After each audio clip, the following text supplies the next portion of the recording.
Está no ar Momento de Reflexão. Apresentação Paulo Vaz.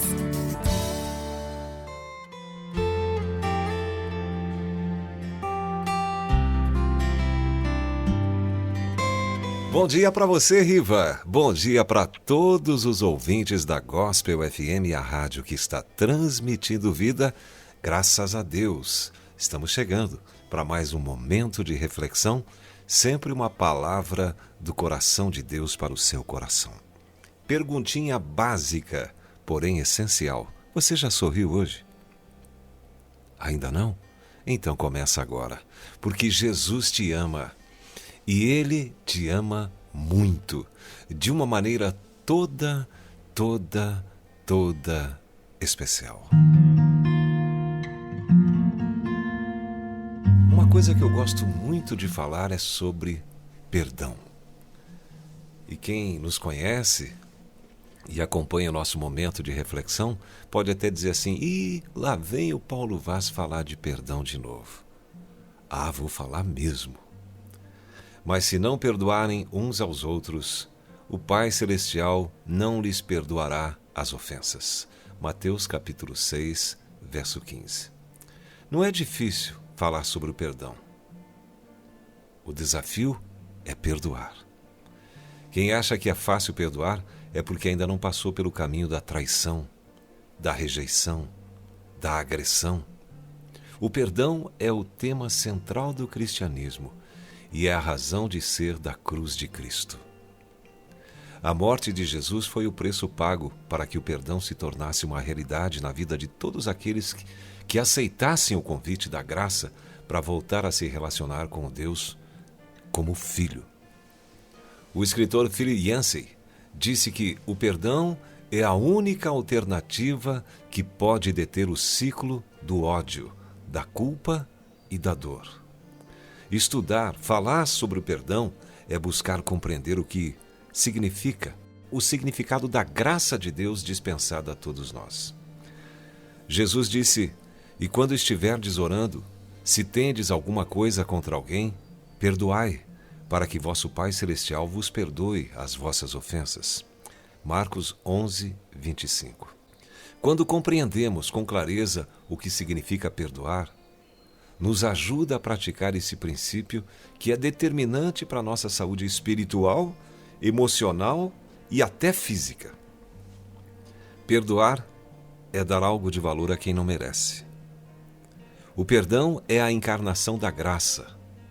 E o que é a graça? É favor não merecido. Na parábola do filho pródigo, o pai ofereceu aquilo que o filho, que havia saído e desperdiçado toda a herança vivendo irresponsavelmente, não merecia. Certa mulher levou uma cesta de presentes para um filho de uma família muito pobre. Na cesta havia roupas, sapatos, meias e brinquedos. O pai do garoto atendeu a mulher no portão e disse: "Ah, o meu filho é rebelde, indisciplinado, sempre arruma confusão na rua, ele não merece receber esse presente." E a mulher respondeu: "Meu senhor, ele não merece, mas precisa, e eu quero oferecer a ele." Assim é o perdão, um presente que o ofensor não merece, mas precisa. Perdão é a faxina do coração. Anotou? Perdão é a faxina do coração. Perdoar é jogar o lixo emocional fora. O apóstolo Paulo ensinou aos irmãos de Éfeso sobre a necessidade de fazer uma faxina no coração, dizendo: "Longe de vós toda amargura e cólera e ira e gritaria e blasfêmias, e bem assim toda malícia. Antes sede uns para com os outros benignos, compassivos, perdoando-vos uns aos outros, como também Deus, em Cristo, vos perdoou." Efésios 4, 31 e 32. Quem não perdoa transforma o coração em uma lata de lixo emocional. É por essa razão que não devemos levar a ira, a mágoa, o rancor ou o ressentimento para a cama. É lixo emocional. Esse lixo provoca câncer na alma. Perdoar é transferir a conta para as mãos de Deus. A Bíblia diz assim: "Amados, nunca procurem vingar-se, mas deixem que Deus, com Deus, a ira, pois está escrito: minha é a vingança, eu retribuirei, diz o Senhor. Romanos 12, 19. Então, perdoar é deixar nas mãos de Deus a conta do ofensor. Quando entregamos nas mãos de Deus a conta, estamos reconhecendo que só o Senhor tem o direito de julgar. A nós cabe simplesmente perdoar. Muitos dizem: eu fui ofendido, prejudicado, eu fui ferido e perdoei. Porém, como fica o ofensor? Se o ofensor se arrepender, ele será graciosamente perdoado pelo Senhor e, consequentemente, a conta será rasgada. Porém, se não houver arrependimento, Deus o julgará. Lembre-se, Deus é amor, mas também é justiça. Perdoar é vencer o mal com golpes de bondade. Jesus ensinou esse princípio no Sermão da Montanha quando disse: mas eu lhes digo, amem os seus inimigos, ou seja, perdoe, e orem por aqueles que os perseguem. Mateus 5,44. O apóstolo Paulo também praticava esse princípio ensinado por Jesus e ele escreveu aos Romanos: se o seu inimigo tiver fome, dê-lhe de comer, dê-lhe perdão. Se tiver sede, dê-lhe de beber. É perdão. Fazendo isso, você amontoará brasas vivas sobre a cabeça dele. Não se deixem vencer pelo mal, mas vençam o mal com o bem. Perdoar é renunciar ao passado para construir o futuro. A falta de perdão torna a pessoa prisioneira do seu passado. O profeta Isaías disse: esqueçam o que se foi, não vivam no passado. Vejam, estou fazendo uma coisa nova, ela já está surgindo, vocês não o percebem? Até no deserto vou abrir um caminho e riachos no ermo. Isaías 43, versos 18 e 19. O passado não pode roubar nossa alegria de viver no presente e nem comprometer a construção do nosso futuro. Por isso devemos perdoar. Como eu disse lá no início, o perdão é a amnésia do amor, a faxina da coragem e a cura para as memórias amargar. Perdoar não é esquecer, mas lembrar e não sentir mais dor. Um dia Pedro perguntou para Jesus se a quantidade de vezes que ele deveria perdoar o próximo era 7 vezes. Jesus respondeu que era 70 vezes 7. Mateus 18, versos 21 e 22. O que Jesus quis dizer para Pedro é que na graça não existe contabilidade. Devemos perdoar quantas vezes for necessário. Quem não perdoa, não pode ser perdoado. Jesus ensinou, insistindo em dizer: pois se perdoarem as ofensas uns dos outros, o Pai Celestial também lhes perdoará.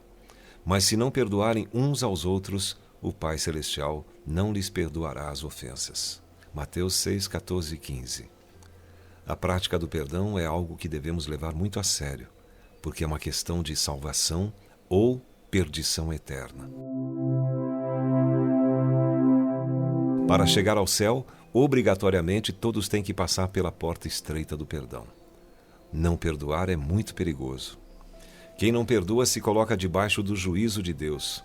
Jesus contou uma parábola em Mateus 18, 23 a 25, para mostrar como Deus trata aqueles que foram perdoados, mas não liberam perdão. Na parábola, um homem devia 10.000 talentos, o equivalente a 350 mil quilos de ouro, uma dívida impagável. Este homem implorou, clamou por misericórdia e foi perdoado.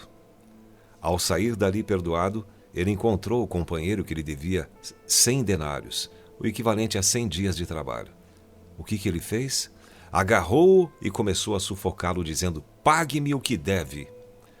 Então o conservo caiu de joelhos e implorou-lhe: tenha paciência comigo, eu lhe pagarei. Mas ele não quis. Antes, saiu e mandou lançá-lo na prisão até que pagasse a dívida. Quando os outros servos, companheiros dele, viram o que havia acontecido, ficaram muito tristes e foram contar ao seu senhor tudo o que havia acontecido. Então o senhor chamou o servo e disse: servo mau, cancelei toda a sua dívida porque você me implorou. Você não deveria ter misericórdia do seu conservo como eu tive de você? Irado, seu senhor entregou-o aos torturadores até que pagasse tudo o que devia. Assim também lhes fará meu Pai Celestial, se cada um de vocês não perdoar de coração a seu irmão. Mateus 18, 28 a 35. Quem não perdoa, em vez de pedir misericórdia, chama juízo sobre a sua vida. Lembre-se, a forma como tratamos o nosso ofensor, Deus irá tratar conosco. Quem não perdoa se mantém algemado ao ofensor. Um judeu, antes de se mudar de Israel para os Estados Unidos, reuniu a família toda e disse: "Estou liberando perdão para Hitler." Ninguém entendeu e acharam que era uma decisão tola, porque Hitler matou milhões de judeus.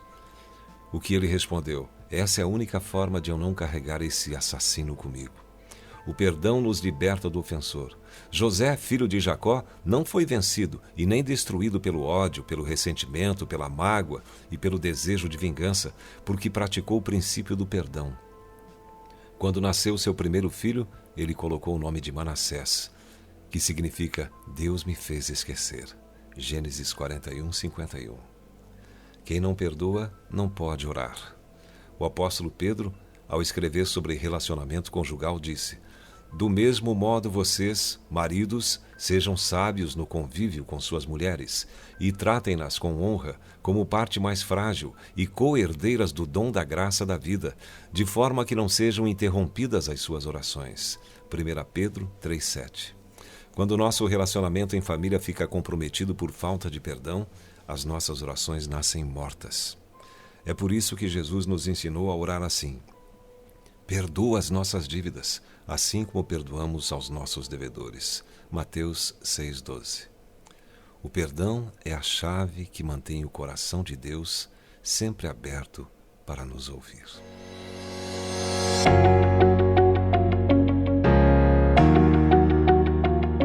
Quem não perdoa, adoece. O apóstolo Paulo detectou esse problema na igreja de Corinto quando escreveu: "Por isso há entre vocês muitos fracos e doentes, e vários já dormiram." 1 Coríntios 11:30. A falta de perdão é uma das causas das doenças psicossomáticas. Por quê? Não perdoar gera amargura, e amargura prolongada causa efeitos físicos como úlceras, pressão alta, descargas de adrenalina por causa da associação com a ira. O perdão deve ser completo. Se pecar contra você 7 vezes no dia e 7 vezes voltar a você e disser "estou arrependido", perdoe-lhe. O número 7 na Bíblia nos fala de plenitude, completude. Deus, ele não perdoa parcialmente. Seu perdão é completo e assim deve ser o nosso perdão. O perdão deve ser definitivo. De novo terás compaixão de nós, pisarás as nossas maldades e atirarás todos os nossos pecados nas profundezas do mar. Malaquias 7:19. Reflita. Perdoe as coisas que te fizeram no passado. E você vai estar tirando uma carga muito pesada das suas costas. Deus te abençoe, em nome de Jesus.